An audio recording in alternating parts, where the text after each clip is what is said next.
पहले खलीफा अबू बकर सिद्दीक, दूसरे फारूक आजम, तीसरे उस्मान गनी। जिस दिन मुसल्ले पर बैठे उस्मान गनी बहुत रोए, यहां तक कि दाढ़ी तर हो गई, आंसू मुसल्ले पे गिर गए। सहाबा किराम ने कहा उस्मान गनी ये क्या है?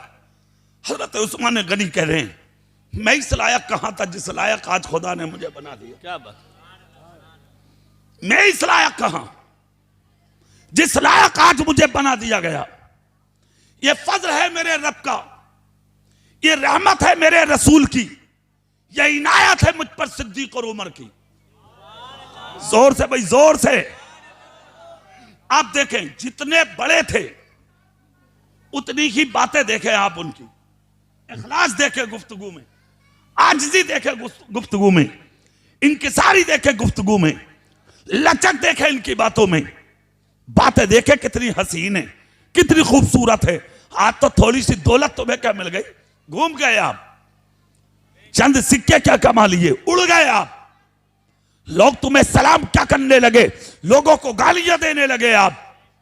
उस्मान गनी जुन्नुरैन का लक़ब मिला जिंदगी में। यह के बाद दी करे मेरे रसूल की दो बेटियां उस्मान गनी के घर में, यहां तक जब दूसरी विसाल की तो मेरे नबी ने कहा था और भी बेटियां होती तो आज मैं अपने उस्मान के हवाले फरमा देता।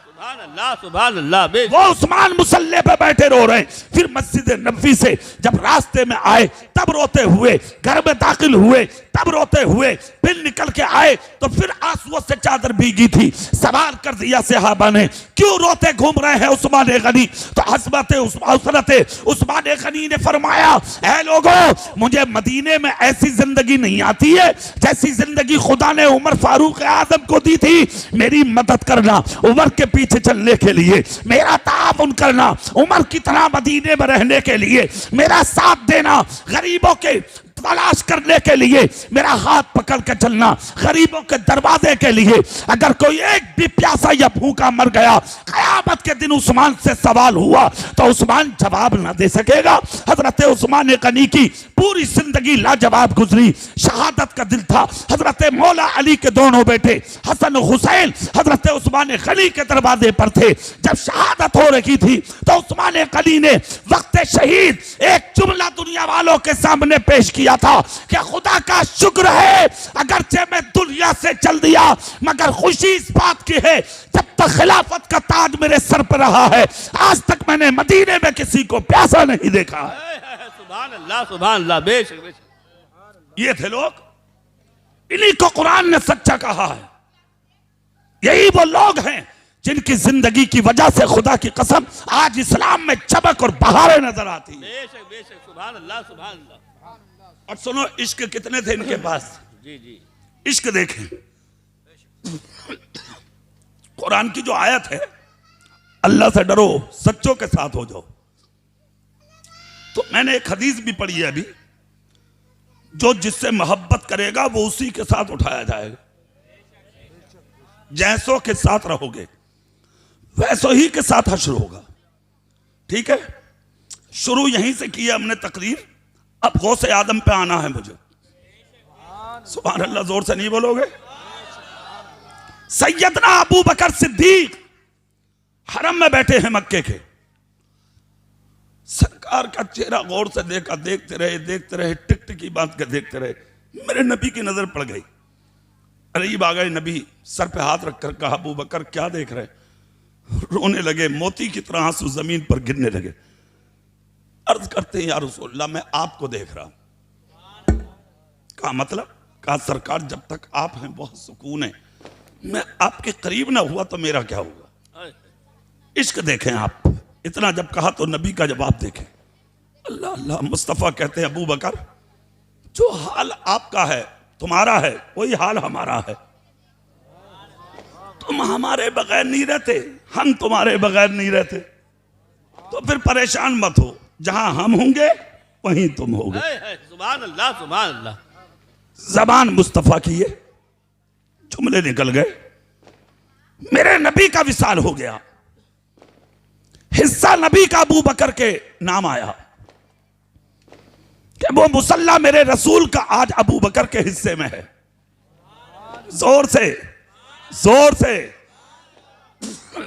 इमामत होती रही, खिलाफत होती रही, जिंदगी गुजरती रही, और खुदा ने वो दिन भी दिखाया कि अबू बकर सिद्दीक की सदाकत का डंका लेके मशरिक से मगरिब तक, जुनूब से शिमाल तक बजा हुआ था। और एक खूबी थी अबू बकर सिद्दीक के अंदर। वो खूबी क्या थी? 2.25 साल तक, जब तक मुसल्ले मुस्तफा पर खड़े रहे अबू बकर, किसी दरवाजे से औरत की आवाज बाहर ना आई। क्या बात है, क्या बात है। जोर से नहीं बोलोगे? सुभान अल्लाह, सुभान अल्लाह। कभी नहीं आई। और दूसरी खूबी, अबू बकर सिद्दीक के दौरे खिलाफत में कभी मर्द और औरत में झगड़े की नौबत नहीं आई। सुभान अल्लाह, सुभान अल्लाह। तीसरी घरेलू खूबी आप सुने, सुभान अल्लाह बोले जोर से, मैं बता। सुभान अल्लाह। जवान बेटियों को मदीने की गलियों में कभी टहलता नहीं देखा गया। सुभान अल्लाह। ये 3 खूबियां सिद्दीक अकबर के दौरे खिलाफत में थी। कमाल की बात देखें, जब विसाल का वक्त आया अबू बकर सिद्दीक के, तो मौला अली को बुलाया अबू बकर ने। जी जी। हाँ, गौर से सुनिएगा बात। और बुलाकर कहा अबू बकर सिद्दीक ने, अली हमारे विसाल का वक्त करीब है, एक वसीयत है हमारी, वो लिख लो। कहा क्या? बोले हम चाहते हैं हमें अपने हाथों से गुस्ल देना। जोर से नहीं बोलोगे? जोर से दिल से बोलो ना भाई। और दूसरी वसीयत, नारा लगाइए, नारे तकबीर, नारे रिसालत, उलमाए अहले सुन्नत, हजरत अल्लामा मौलाना हाशिमी साहब क़िबला, नारे तकबीर, नारे रिसालत।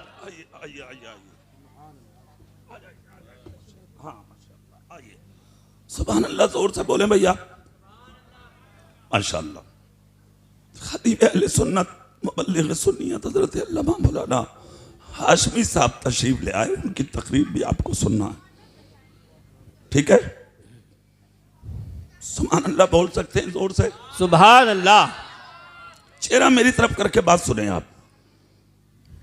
तो सैयदना अबू बकर सिद्दीक ने मौला अली को बुलाया, कहा ये वसीयत लिखो कि अपने हाथों से हमें गुस्ल देना, तुम ही कफन पहनाना, ठीक है? और एक चीज और गौर से सुनना। कहा क्या? कहा मेरा जनाजा जन्नतुल बकी न लेके जाना। कहा और कहा मेरा जनाजा सबसे पहले मेरे नबी के मज़ार के सामने ले जाना, जाकर रख देना। मेरे नबी से कहना, आका आपका अबू बकर आया, जो फैसला हो उस पर अमल करना। नबी कबूल कर ले तो सुभान अल्लाह, और कोई जवाब ना मिले तो जहां चाहो मुझे दफन कर देना। यह अबू बकर सिद्दीक का अकीदा है। जी। आज तक सुन्नी उसी अकीदे पर अमल किए हुए हैं। बेशक बेशक, सुभान अल्लाह। अगर नबी को अबू बकर मुर्दा मानते तो ये कहते ही नहीं कि अली मुझे रसूल के मजार पर ले जाना, वाह वाह। और जो जवाब मिले उसी पर अमल कर लेना। इसका मतलब हजरत अबू बकर सिद्दीक ने नबी को मुर्दा नहीं माना बल्कि जिंदा माना। हजरत अली ने जब सुना, खुदा की कसम ताब ना ला सके, हजरत अली बहुत हिलकर रह गए, फक पर आंख से आंसू निकल गए। हजरत अली की अबू बकर ने हाथ कांधे पर रखकर कहा, अली क्या हुआ? अर्ज करते हैं आपकी जुदाई मुझसे गवारा नहीं हो रही है। अच्छा, एक चीज पर अफसोस होता है, जो अहले तशय्यो है ना, वो बड़े एक्टिव हैं सोशल मीडिया पर, और हमारी कौम का जो जवान है ना, वो आज भी के पीछे पीछे भाग रहा मौलवियों के। अगर कोई पैंट पहनने वाला भी मौलवी है तो उसकी भी तकरीर सुनी जा रही है, कोट पैंट पहनने वाला मौलवी है उसको भी सुना जा रहा, कोई दाढ़ी मुंडा कोई आदमी है उसको भी सुना जा रहा, और सुन सुन के कहते हैं मौलाना साहब इनकी गुफ्तगू भी अच्छी है, इनकी तकरीर भी अच्छी है, इनकी बातें भी अच्छी हैं, इनकी बातें भी अच्छी हैं। शर्म नहीं आती तुम्हें? गैरत नहीं आती तुम्हें? क्या तुम्हें पहचान है कि अहले हदीस कौन है? जी जी। जानते हैं आपके वहाबी कौन है? आपको खबर है कि गैर मुकल्लिद कौन है? आप जानते हैं कि राफसी कौन है? तुम्हें इल्म है कि शिया कौन है? देख लो तारिक जमील को, उस कुत्ते को, आज जिसके करोड़ों लाखों फॉलोवर हैं, मगर देखा नहीं जो आज तक कहता था तीजा हराम, कुरान पढ़ना हराम, कब्र पक्की बनाना हराम, कब्रों पे बैठकर दुआ करना हराम, कब्रों पर फूल डालना हराम। आज देखो जब उसका जवान बेटा मरा है तो तीजा भी जायज हो गया, फूल डालना भी जायज हो गया, चादर डालना भी जायज हो गया, कब्र बनाना भी जायज हो गया, कुरान खानी भी जायज हो गई। इसका मतलब यह है कि तू कल शैतान था जो मेरे रसूल की उम्मत को बहकाने की कोशिश कर रहा था, आज खुद का बेटा मरा तो सब जायज, दूसरे का मरे तो सब हराम। क्या बात है, क्या बात है, वाह वाह वाह, क्या बात है, वाह कसम वाह, बहुत बहुत।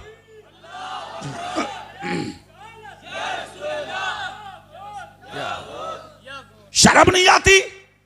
इसलिए मैं कहता हूं सुन्नियो, मुंह देख कर तकरीरें मत सुनो। अगर तकरीर सुनना ही है ना, और अगर कोई मौलवी पसंद आ रहा है तो मोबाइल हाथ में लेके आ जाओ हजरत मौलाना हाशमी साहब के पास, मुफ्ती मुनाजिर के पास, कारी इकरार साहब के पास। हजरत मुझे अच्छी लग रही है गुफ्तगू, आप इजाजत दे तो सुन लूं। अगर ये कहे नहीं नहीं नहीं सुनना है तो उसी वक्त मोबाइल बंद करके एक तरफ डाल दे, इसलिए कि तकरीर गद्दार की नहीं सुनी जाएगी। तकरीर तो आला हजरत के मसलक पर अमल करने वाले। सुभान अल्लाह, नारे तकबीर, नारे रिसालत, उलमाए अहले सुन्नत, मसलके आला हजरत। सुभान अल्लाह, सुभान अल्लाह, सुभान। आज जो पसंद आया तुम्हें वाह वाह वाह, उसी के पीछे हो गए, जो नजर को भागे उसी के पीछे। कोट पैंट पहन कर लोग आके तकरीरें कर रहे हैं, क्या बात है, क्या बात है। और कौम उसी के पीछे भाग रही है। अरे नादान, जो खुद अमल पैरा नहीं है वो तुझे क्या सबक दे सकेगा? क्या बात, जी जी। वैसे गौसे पाक के चाहने वाले बनते हो। हुजूर गौसे पाक के पास एक औरत आई थी, आकर कहा हुजूर ये गोद में बच्चा है, सरकार कमजोर होता जा रहा, मगर इसकी एक आदत बहुत खराब है जो मुझे पसंद नहीं है। कहा क्या? कहा सरकार ये मीठा ज्यादा खाता है, इसके लिए दुआ कर दें, ये तावीज दे दें, ये मीठा ना खाए। हुजूर गौसे पाक फरमाते कल लेके आना। चली गई औरत, दूसरा दिन आई, कहा हुजूर मैं हाजिर हूं। हुजूर गौसे पाक ने सर पे हाथ रख के कहा बेटे जा, आज के बाद गुड़ मत खाना, मिठाई मत खाना। औरत गुस्से में बोली हुजूर और कुछ? कहा सब कुछ हो गया, जाओ। औरत उम्रदार दराज थी, कहने लगी सरकार इतनी बात कहनी थी तो आप तो कल भी कह सके थे, इतनी दूर से मुझे बुलाने की जरूरत क्या थी? मैं इतनी दूरी का सफर करके आई हूं रेगिस्तानी रेत पर। हुजूर गौसे पाक का जवाब सुने, कहा मैं तुझे तेरे बेटे को कैसे सबक दे देता, जिस चीज के लिए तू मना कराने आई थी वो चीज मैं कल खुद खाया था। अगर तेरे बच्चे को मना करता तो मेरी जबान से असर नहीं होता, कल से उस चीज को अपनी जबान पर रखने से अहद कर लिया है कि आज के बाद नहीं खाऊंगा। तब तेरे बच्चे को मैंने हिदायत की है, मेरा यकीन है कि जब मैं नहीं खाऊंगा तो खाएगा तेरा बेटा भी। बेशक, सुभान अल्लाह, सुभान अल्लाह, सुभान अल्लाह। जो खुद पैंट पहनता हो, जो खुद टी शर्ट पहनता हो, जो खुद कोट पहनता हो, जो खुद दाढ़ी कटाता हो, जो खुद दाढ़ी मुड़ाता हो, जो सुबह से शाम तक बेपर्दा औरों में बैठ के तकरीरें कर रहा हो, यार तुम उसे अपना इमाम मानने तैयार हो, अपना मौलवी मानने तैयार हो। अजीब जिंदगी और अजीब अकीदे तुम्हारे होते चले जा रहे हैं। तुम किसी और के गुलाम नहीं हो, तुम तो उसके मसलक पर अमल पैरा हो जिसको दुनिया आला हजरत के नाम से जानती है कि अगर बेनकाब औरत सामने आ गई थी तो आला हजरत ने उसे तावीज देने से मना फरमाया। सुभान अल्लाह, सुभान अल्लाह, सुभान अल्लाह। क्या बात है भाई कर सब, क्या वाह। जिंदगी में सुधार लाइए, अच्छी सलाह, माशाल्लाह, बहुत खूब, बहुत सुधार लाइए जिंदगी में, जिंदगी को खूबसूरत बनाइए, बेशक बेशक, जिंदगी को अच्छी बनाइए, सुन्नियों को बदनाम मत कराइए। हाँ हम बता रहे हैं आपको। अरे कारी साहब एक तो ये कह रहे हैं मुझसे, बोले वो ये जो मौलाना साहब हैं हजरत तकरीर तो बहुत बढ़िया कर रहे हैं, उनका बढ़िया तो कर रही है सब, तुझे क्या पता कि कौन क्या कह रहा, तो जानता क्या? कहा ये तो ना जानता हूं मगर इतनी बात है, मजा बहुत आ रहा, मजा आ रहा बस, मतलब ये कह रहा मजा बहुत आ रहा। तकरीरों में मजे ही तो लिए तुमने आज तक। जी जी, हाँ इसीलिए तो तबाह हो गए, इसीलिए तो बर्बाद हो गए तुम। मजे लिए तकरीरों में, तकरीर मजे के लिए नहीं होती है प्यारे, तकरीर अपनी जिंदगी की इस्लाह के लिए होती है। बेशक बेशक। अमल की नीयत से बैठ, इस्लाह की नीयत से बैठ। तकरीरें मजे के लिए नहीं होती हैं सुन्नियों, अमल करने के लिए होती है। ये जो इस मोहल्ले ने हजारों रुपया खर्च किया, इतनी डेकोरेट कराना, आपको दावत देना, मेहमानों को बुलाना, उलमाए अहले सुन्नत को लाके मिंबर पर बैठाना, इनका मकसद बजा थोड़ी है। इनका मकसद सिर्फ एक है कि हमारे मोहल्ले में अगर ज्यादा ना सही तो कम से कम एक तो गौसे पाक का गुलाम बन जाए। अगर एक भी बन गया तो पूरे मोहल्ले की आफतों को बचाने के लिए काफी हो जाए। बेशक, सुभान अल्लाह सुभान अल्लाह। नारे तकबीर, नारे रिसालत, उलमाए अहले सुन्नत, जश्ने गौसे आजम। सुभान अल्लाह सुभान अल्लाह। चेहरे मत देखो कैसा मजा आ रहा उनकी तकरीरों में, उनकी सुनेंगे। मैं समझता हूं तकरीबन 15% जवान हजरत आज सहाबा के गुस्ताख हो रहे हैं। हाँ, ये मेरा अपना तजर्बा है जो मैं आज देख रहा हूं। ये चीज वजह क्या है? जलसों में ना आना, अपनी मस्जिदों के इमामों से दूरी, मदारिस से दूरी, उलमाए अहले सुन्नत से दूरी। बर्बाद कर दिया तुम्हारे घमंड ने, तुम्हारे तकब्बुर ने। तुम्हें मोबाइल निकाला, सुनने लगे। जानते हो तुम क्या शान है सहाबा की? जी। अदना सी तौहीन जिंदगी को बर्बाद कर देगी। बेशक बेशक। जानते हो सहाबी किसे कहते हैं? सारी दुनिया के मोमिनीन एक तरफ, मौकिनीन एक तरफ, शुहदा एक तरफ, सालिहीन एक तरफ, अख्ताब एक तरफ, अगफास एक तरफ, अब्ताल एक तरफ, मोमिनीन एक तरफ। ये सारे मनसबों, मरातिबों, मनाकिब को इन सब के तराजू के एक पल्ले में रखो और एक सहाबी का मर्तबा तराजू के एक पल्ले में रखो तो इन सब के मनसबों, मरातिबों, मनाकिब से बढ़कर एक सहाबी का मर्तबा होता है। बेशक, सुभान अल्लाह सुभान। खुदा का शुक्र है कि इंसान बनाकर अल्लाह ने हमें मुसलमान बनाया है। करम है उस खालिक की कायनात का कि उसने अपने हबीब की उम्मत में पैदा फरमाया है। सर से लेके पांव तक हमारा पूरा वजूद अल्लाह ने अपनी नेमतों से भर के रख दिया। सर पे बाल अल्लाह की नेमत, कानों में कुव्वत समात अल्लाह की नेमत, आंखों में कुव्वत बसारत अल्लाह की नेमत, मुंह में कुव्वत गोयाई अल्लाह की नेमत, हाथों में हरकत ये अल्लाह की नेमत, पाँव में चलने की ताकत ये अल्लाह की नेमत, सीने में दिल की धड़कनें ये अल्लाह की नेमत, सबसे पाँव तक जीनत से भरा ये वजूद अल्लाह की नेमत। फिर उसके बाद अल्लाह ने सर झुकाने मकान दिया, साया फेगन माँ बाप दिए, लुभाने के लिए औरत यानी बीवी अता की, चमन की खूबसूरती के लिए अल्लाह ने बेटे और बेटियां अता फरमाई। 3 वक्त का खाना आप अपने घर में बैठकर मोहब्बत से खाते हैं, ये उसका करम है। पहनने के लिए आपको लिबास मिलता है, ये रब का करम है। सांसें आप अपने घर में सुकून की ले रहे हैं, ये अल्लाह का करम है। इज्जत खुदा ने दी है, ये अल्लाह का करम है। जिस्म में ताकत अल्लाह ने दी है, ये रब का करम है। पीने के लिए पानी मिलता है, ये अल्लाह का करम है। जमीन से गेहूं और चावल उगल के आता है, ये अल्लाह का करम है। दरख्तों से फ्रूट नसीब होते हैं, ये अल्लाह का करम है। जमीन से मग़ज़ियात निकल के आते हैं, ये अल्लाह का करम है। पहाड़ों के पत्थरों से छनकर ऑक्सीजन अल्लाह तुम्हें अता करता है, ये उसका करम है।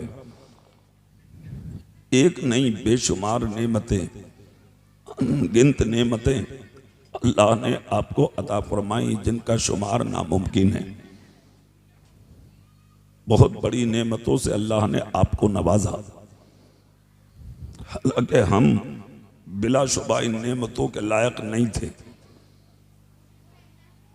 थे हम और आप इन नेमतों के लायक। ऐसी कौन सी खूबी है हमारे अंदर के आसमान से प्यास बुझाने के लिए हमें पानी मिले, ऐसी कौन सी खूबी है कि पहाड़ों के पत्थरों से हमें ऑक्सीजन मिले? ऐसी कौन सी खूबी है कि ज़मीन से हमारे लिए मगजियात उतरे? ऐसी कौन सी खूबी है कि दरख्तों से हमारे लिए फ्रूट आए? ऐसी कौन सी खूबी है कि ज़मीन से गेहूं और चावल निकल के हमारे लिए मिले? ऐसी कौन सी खूबी है कि दुनिया की नेमतें अल्लाह हमें अता करे? फिर ऐसी क्या वजह है जो अल्लाह हमें फिर भी अता करता है? हज़रत इमाम आज़म अबू हनीफा फरमाते हैं, जिन बस्तियों में, जिन शहरों में, जिन कस्बों में, जिन देहातों में, जिन इलाकों में, जिन करियों में, जिन खत्तों में, जिन जहत में तुम रहते हो, उन्हीं कस्बों में, उन्हीं गाँव में, उन्हीं महल्लों में कुछ लोग ऐसे भी अल्लाह के महबूब घरों में गरीब पड़े होते हैं जिन्हें दुनिया में जानता कोई नहीं है, मगर वो रात को मुसल्ले बिछा के खुदा का जिक्र करते हैं। उन्हीं के अल्लाह हू की वजह से अल्लाह तुम्हारी खेतियों में सब्जा अता फरमाता है। हुज्जतुल इस्लाम इमाम गज़ाली कहते हैं कि बस्ती के करीब अगर कोई फकीर पड़ा हुआ मिले जिसके मुंह से थूक टपकता हो, उसे देखकर कभी हकारत मत करना। इमाम गज़ाली का कौल है, कहते हैं उसे देख के कभी घिन मत करना, उसे देखकर कभी हकारत मत करना, इसलिए कि जब बस्तियां गुनाहों में डूब जाती हैं तो अल्लाह ऐसे लोगों को उन बस्तियों की हिफाजत के लिए भेज देता है। सुभान अल्लाह। जी जी। ऐसे लोगों की आमद की वजह से अजाब टल जाते हैं, मुसीबतें टल जाती हैं, परेशानियां टल जाती हैं। झूठे गीबत करने वाले, चुगली करने वाले, शराब पीने वाले, मक्कारी करने वाले, हर क्वालिटी का आदमी हमारे शहर, हमारे कस्बे, हमारे देहात, हमारी बस्ती में रहता, फिर भी अल्लाह रब्बुल इज्जत हम पे करम की बारिश करता। तुम्हारी माँ तुमसे इतना प्यार नहीं करती जितना तुम्हारा रब तुमसे प्यार करता। तुम्हारा बाप तुमसे इतना प्यार नहीं करता जितना तुम्हारा रब तुमसे प्यार करता। गुनाह करते हो फिर भी नवाजता है वो, है ना। रातों दिन झूठ बोलते हो फिर भी खाने देता है वो। नमाजों से दूर हो फिर भी पीने देता है वो। मस्जिदें वीरान है फिर भी नवाजता है वो। मदरसे बर्बाद हैं फिर भी नवाजता है वो। खानकाहें बर्बाद हैं फिर भी नवाजता है वो। तुम्हारे घर अल्लाह के जिक्र से खाली हैं फिर भी तुम्हारे घरों को भर देता है वो। क्यों?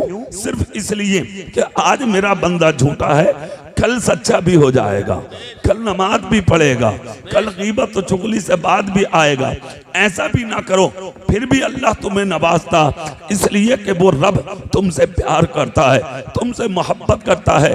अच्छा, तुमने कभी ये सोचा तुम्हारी नमाज से अल्लाह को कोई फायदा नहीं, रोजे से फायदा नहीं, ज़कात से फायदा नहीं, हज से फायदा नहीं, तुम जिंदगी भर सजदे में पड़े रहो, अल्लाह का कोई फायदा नहीं, तुम जिंदगी भर नमाज ना पढ़ो, अल्लाह का कोई नुकसान नहीं, तो फिर बार बार अल्लाह क्यों कहता है ए बंदे नमाज पढ़, ए बंदे नमाज पढ़, ए बंदे नमाज पढ़?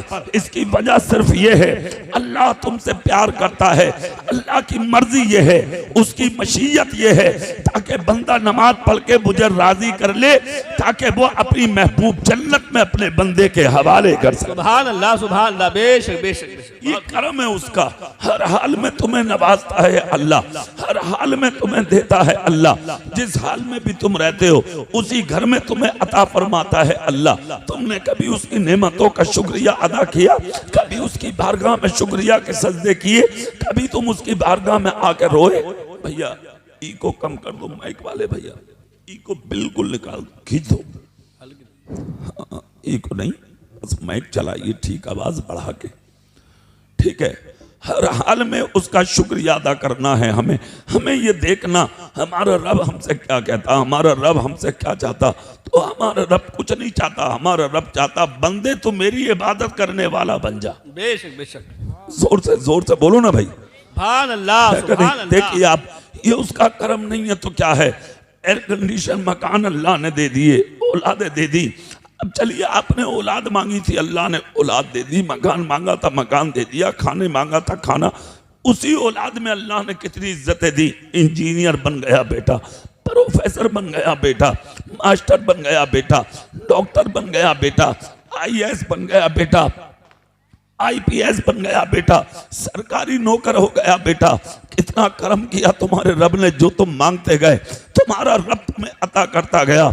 आपने फिर कुछ दिनों बाद ये सोच लिया आज बेटा डॉक्टर है ये मेरी कामयाबी है, बेटा मास्टर है ये मेरा कमाल है, पैसा मेरा लगा, दौलत मेरी लगी, मेहनत मेरी, ये हमारी बेवकूफ़ी है। हमने पहचाना नहीं बड़े बड़े दौलत वाले हैं आज उनके घर औलाद से खाली हैं, बड़ी बड़े माल वाले हैं आज तक उनके पास कोई औलाद नहीं है। पता ये लगा ये औलाद का पैदा होना, ये औलाद को इज्जत मिलना, ये शान और शौकत हासिल होना ये तुम्हारा कमाल नहीं, ये तो मेरे रब का फजल है। वो जिसे अता कर दे, वो जिसे दे दे, वो जिसे नवाज दे, ये तो उसके करम की बातें हैं। ये नेमतें दौलत की वजह से नहीं मिलती हैं, ये दौलतें सब अल्लाह के फजल करम की वजह से मिलती। सुभान अल्लाह। नारे तकबीर, नारे रिसालत, उलमाए अहले सुन्नत, जश्ने गौसे आजम, नारे तकबीर। आज ये सारी दौलतें मेरे हाथ में आ गई, आपके हाथ में आ गई। अल्लाह ने आपको ऊंचा बना दिया, माल वाला बना दिया, दौलत वाला बना दिया, ओहदेदार बना दिया, जमींदार बना दिया, बकार वाला बना दिया, औलाद वाला बना दिया। जब सारी नेमतें अल्लाह ने दे दी आप उसी रब को भूल गए, आपने रब को फरामोश करके रख दिया। मस्जिदें खाली कर दी, मदरसे खाली कर दिए, खानकाहें खाली कर दी, बुजुर्गों की बैठकें तुमने खाली कर दी। तुम सिर्फ अपनी मर्जी का जीना जानते हो, कहते हो मियाँ ये तो सब मेरा कमाल है, ये मेरी तरक्की है, ये मेरे कमालात हैं, ये तुम्हारे कमालात नहीं है। नजर उठा के देखो तुर्की के करीब सीरिया की जानिब अभी 8 महीने पहले सीरिया एक अमीर मुल्क था, मगर 40 मिनट के अंदर 3 भूकंप के झटके आए, अरबपति भिखारी बन गए, खरबपति भिखारी बन गए, करोड़पति भिखारी बन गए, लखपति भिखारी बन गए। लोग करोड़ों की कारों में घूमते थे, आज उनके पाँव में चप्पल नहीं है। जो लाखों का होटलों के खाते खा के निकलते थे होटलों से, आज एक एक रोटी के लिए वो मोहताज हैं। जिनके यानी के जिस्म पर लाखों का लिबास रहता था, आज उनके बदन पर ओढ़ने चादरें नहीं है। जिनकी औरतें 5 स्टार होटलों से कभी बाहर नहीं आती थी, आज वो एक भिखारी बनकर रोड पर भीख मांग रही हैं। ये क्या है? ये तो सब अल्लाह के करम की बातें हैं। मेरा रब कहता है पर भी मैं ही जमाता हूं, और अगर ज्यादा फड़फड़ाने लगो तो परों को मैं ही काटता हूं। इसलिए ज्यादा उल्ले की जरूरत नहीं है। हर हाल में अल्लाह का शुक्र अदा करना है हमें, हर हाल में झुक के जीना है हमें। दौलत, शोहरत, इज्जत, मकाम, औलाद, ये तमाम तख्त, ताज, सल्तनत, तमाम चीजें जो रब ने अता की हैं, ये सब अल्लाह अगर हमें अता करते तो फिर सर उठा के मत जियो, सर झुका के जियो। अल्लाह ताला सर उठाने वालों को पसंद नहीं करता, अल्लाह सर झुकाने वालों को पसंद करता। जितना सब कुछ रखने के बाद आप आजिज़ी के साथ जिएंगे अल्लाह उतना ही प्यार करेगा, इंकिसारी के साथ जिएंगे अल्लाह उतना ही प्यार करेगा। सैयदना उमर फारूक आजम की एक बात सुन लें। नहीं हजरत, असल में इसका ईको बहुत है, अब भी चला ईको, ईको जो है वो नुकसान देता। जी लगा के सुभान अल्लाह, जोर से बोलें सुभान अल्लाह। तो हजरत उमर फारूक आदम का जब विसाल हुआ तो उस्मान गनी ने एक रुक्का रवाना किया कुछ सहाबा के बीच में। रुक्का क्या था वो सुने। उसमें लिखा था कि मैं फारूक आदम तो विसाल कर गए, उनकी जो अहलियां हैं, उनकी जो बीवी हैं, मैं उनसे निकाह करना चाहता हूं। उस्मान गनी ने ख्वाहिश जाहिर की, मेरा उनसे निकाह कराओ। सहाबा किराम ने कहा उस्मान ऐसी क्या बात है? तो उस्मान गनी की आंख में आंसू आ गए। कहा वजह मत पूछो, वो बेवा हैं, उनका विसाल हो गया उमर का, करा दो निकाह। हजरत उमर की बीवी के पास रुक्का गया, सिफारिशें हुई, कुल मिलाकर ये कि निकाह हो गया। निकाह के कुछ महीना बाद हजरत उस्मान गनी बैठे थे अपनी बीवी के पास। हजरत उमर की बीवी आज इनके निकाह में आई, उस्मान गनी के सामने बैठी थी। एक दिन हजरत उस्मान गनी ने कहा कि मैं तुमसे एक सवाल करना चाहता हूं, क्या जवाब दोगी? कहा बिल्कुल। उस्मान गनी की बीवी ने मुस्कुराकर कहा, पूछिए उस्मान, क्या पूछना है। हजरत उस्मान गनी की आंख में आंसू आ गए। हजरत उस्मान गनी की बीवी आगे बढ़ी, बढ़कर कहा, रोना बाद में, पहले पूछो क्या पूछना चाहते हो। इतना कहा था कि हजरत उस्मान गनी ने अपने चेहरे पे कपड़ा डाला, हिचकियां बंद गई, रोने लगे। बीवी सामने आई, समझ गई रोने से, आगे आकर कहा, उस्मान अपनी बात बाद में कहना, पहले मुझे एक बात का जवाब दो, आखिर तुमने मुझसे निकाह क्यों किया। जी जी। उम्रदार थी मैं, हुस्न मेरे पास नहीं, जवानी मेरे पास नहीं, ताकत मेरे पास नहीं, दौलत मेरे पास नहीं, क्यों निकाह किया है मुझसे। जुमला बहुत गौर से सुनिएगा। इतना जब कहा तो हजरत उस्मान गनी रोने लगे, रोकर कहा, तुमने ये सवाल करके मेरे दिल की बात पूछ ली, मैं यही पूछना आज तुमसे चाहता था। कहा, हाँ तुम बताओ, तुमने निकाह मुझसे क्यों किया। इतना जब कहा तो उस्मान गनी का जवाब देखे। उस्मान गनी कहते हैं, मैंने जवानी की वजह से निकाह नहीं किया, हुस्न की वजह से नहीं किया, दौलत की वजह से नहीं किया, मैंने तुमसे निकाह इसलिए किया है कि हजरत उमर मदीने में हमारे बीच में रहते थे तो उनके चेहरे की रंगत अलग होती थी, मगर जब वो घर में से निकल के बाहर आते थे तो उनके चेहरे का रंग और होता था। मैं ये पूछना चाहता हूं कि उनके घर के अंदर ऐसा कौन सा अमल था जो आज तक हम ना समझ पाए, जिसकी वजह से अल्लाह उनके चेहरे के हुस्न को बढ़ा देता था, उनके चेहरे की रंगत को हटा देता था। क्या बात है ये जो उनके हुस्न में इजाफा होता था। इतना जब कहा तो हजरत उस्मान गनी की बीवी, जो उमर की बीवी है पहली, आज वो कहती है, उस्मान बता दूं। हाँ बताओ। कहा, 4 चीजें थी उमर के अंदर। जोर से बोलो भाई। 4 चीजें थी उमर के अंदर। कहा क्या। कहा, पहली तो ये कि वो नमाज अदा करके पूरे मदीने के गरीबों को खाना खिलाते थे। जोर से नहीं बोलोगे और दिल से हाथ उठा के दिखाओ एक मर्तबा, या रसूल अल्लाह। पूरे मदीने में जब तक उमर जिंदा रहे, उस्मान, मैंने किसी के घर में किसी को फाके से नहीं देखा। नंबर 1। नंबर 2, रात के दूसरे हिस्से में नवाफिल अदा करते थे। नंबर 3, तीसरे हिस्से में कुरान की तिलावत करते थे। सुभान अल्लाह, सुभान अल्लाह। नंबर 4, चौथे हिस्से में क्या करते थे, हजरत उमर का सर झुकता था सजदे में, और सर सजदे में झुकाकर हजरत उमर बारगाहे खुदाबंदी में रोते थे, हिचकियां बांध बांध के रोते थे। यहां तक कहती है आपकी बीवी, ए उस्मान, ऐसे रोते थे उस हजरत उमर कि हम बच्चों को, जो उनके बच्चे थे और मैं उनकी बीवी थी, हम सब उनकी हालत को देखकर रोते थे। यहां तक के एक मर्तबा मैंने पूछ लिया, ए उमर, आप तो अल्लाह के महबूबीन में हैं, मुस्तफा के बड़े करीबी हैं, इतना रोने की क्या बात है। तो हजरत उमर कहते थे, तुम नहीं जानती हो, मैं जानता हूं, मैं जो अमीरुल मोमिनीन हूं ना, मेरे ऊपर जो जिम्मेदारियों का सेहरा मुस्तफा जाने रहमत के सदके रखा गया है, मैं डरता हूं कि इस जिम्मेदारी के निभाने में उमर फारूक आजम से जिंदगी में कोई खता ना हो जाए। सुभान अल्लाह। नारे तकबीर, नारे रिसालत, उलमा अहले सुन्नत, हजरत मौलाना कारी मोहम्मद इकबाल साहब क़िबला। इसी तरह रो रो कर मेरी रात गुजर जाती है, डरता हूं मैं कयामत के दिन सवाल हुआ तो मैं तो जवाब भी नहीं दे पाऊंगा। अल्लाह अकबर। कौन उमर कह रहे हैं ये बात, जानते हैं आप? वो उमर जिन्होंने अपने बेटे अब्दुल्ला से कहा था, ए बेटे, जब मैं रात में निकला करूं तो मेरा पीछा मत किया करो, इसलिए कि मैं सिर्फ आबादी में नहीं चक्कर लगाता, मदीने के जंगल में भी घूमता हूं, इसलिए घूमता हूं कि अगर उमर के दौर में किसी दरिया के किनारे कोई प्यासा जानवर भी मर गया तो हिसाब उमर से लिया जाए। इंसान तो जानवरों तक का ख्याल था। हजरत उमर फारूक आजम को आप देखें, वो फारूक आजम, खुदा की कसम, जब सुना उस्मान गनी ने तो अपना चेहरा साफ किया और साफ करके कहा, सुनो, सिर्फ यही बात पूछने के लिए मैंने आपसे निकाह किया। क्या बात है, क्या बात है। जोर से, जोर से। अब जरा मुहासबा करें अपने जमीर का। जी जी, मुहासबा करें अपना और जिंदगी देखें उन नबी के गुलामों की। उमर की जिंदगी का एक राज छुपा हुआ था, उसको पूछने के लिए उस्मान गनी ने उनकी बीवी से निकाह फरमाया ताकि ये पता लग जाए कि उनके चेहरे की जो रंगत अलग होती थी उसकी वजह क्या थी। सुभान अल्लाह, सुभान अल्लाह। बेशक बेशक।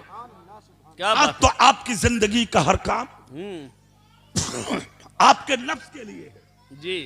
जिंदगी का हर काम आपके नफ्स के लिए, खाना पीना पहनना चलना उठना बैठना ताल्लुकात किसी के बीच में रहना सब आपके मफाद के लिए, सब आपके मकसद के लिए, सब आपकी जिंदगी के लिए। अच्छा, अब मैं एक सवाल करूंगा आपसे। कुरान पाक की जो एक आयत है, या अय्युहल्लज़ीना आमनुत्तकुल्लाह वकूनू मअस्सादिकीन, ए ईमान वालो अल्लाह से डरो, सच्चों के साथ हो जाओ। बेशक बेशक। वो सच्चे हैं कौन?